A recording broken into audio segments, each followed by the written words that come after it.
আছে না না আছে, তখন এইগুলো ড্যাশবোর্ডগুলো লাগাই দেয় আর কি।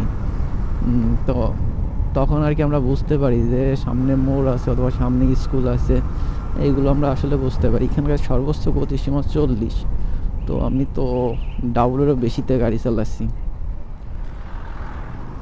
তো একটা জিনিস ভালো লাগে, যখন আমরা মোটো ব্লগিং করতে বেরোই, মানে বের হই আর কি, তখন দেখা যাচ্ছে যে ম্যাক্সিমাম সময় বড় বড় বাইকাররা যখন মানে বড় বড় ট্রাক ড্রাইভার অথবা যায় আর কি হাই রোডে, তখন আসলে আমাদের ডিপার্টমেন্টের সংকেত দেয় আর কি যে আমরা আসি। ঠিক আছে, ওই জিনিসটা আমার কাছে খুব আমি এনজয় করি আর কি নিজের কাছে নিজে। তো এই যে হচ্ছে যে আপনার ইসের ভিতরে থেকে, গোপালপুরের ভিতরে থেকে যে রাস্তাটা আছে সেই রাস্তাটা আর কি।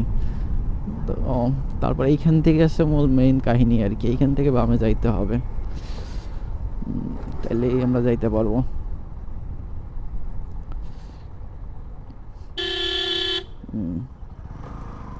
এইখান থেকে বামে যাইতে হবে, বামে গেলেই আমরা যাইতে পারবো টুঙ্গিপাড়া পার্কে।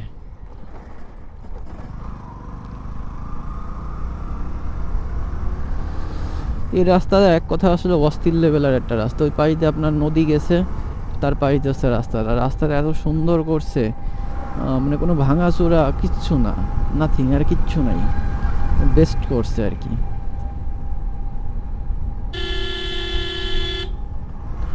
যখন আমরা আসলে স্কুলে পড়তাম, তখন দেখা যাচ্ছে আমরা সব বন্ধুরা মিলে একটা ইজি বাইক নিয়ে তারপর ঘুরতে বেরোতাম। তখন তো আসলে আমাদের কাছে বাইকও ছিল না অথবা ঘোরার মতো অত টাকাও ছিল না, তো মেবি আমরা সবাই মিলে তারপর ঘুরতে বেরোতাম। তো এখন যখন দেখি যে সবাই মিলে ঘুরতে বেরোছে, তখন আসলে জিনিসটা খুব ভালো লাগে, অথবা আমারও ঘুরতে ইচ্ছা করে, এরকম একটা ফিল আসে আর কি। এইখান থেকে বামে যাইতে হবে।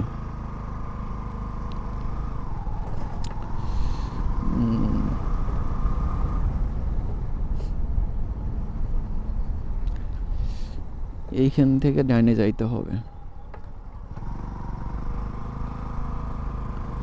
সম্ভবত। সঠিক রাস্তায় আছি আর কি, না কি বলতে পারবো না।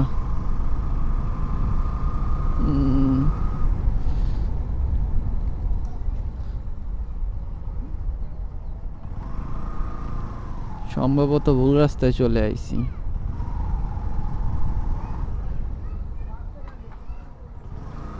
ও, ভুল রাস্তায় চলে আইছি।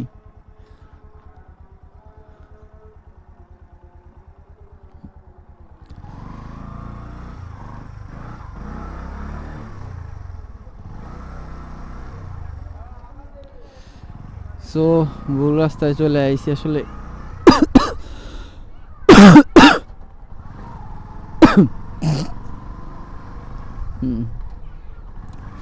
তো পুরোটাই ভুল রাস্তায় চলে আইছি আসলে। অনেক দিন আসি না, যার কারণে আসলে মনে নাই কোন ফিল্ডে যাইতে হবে।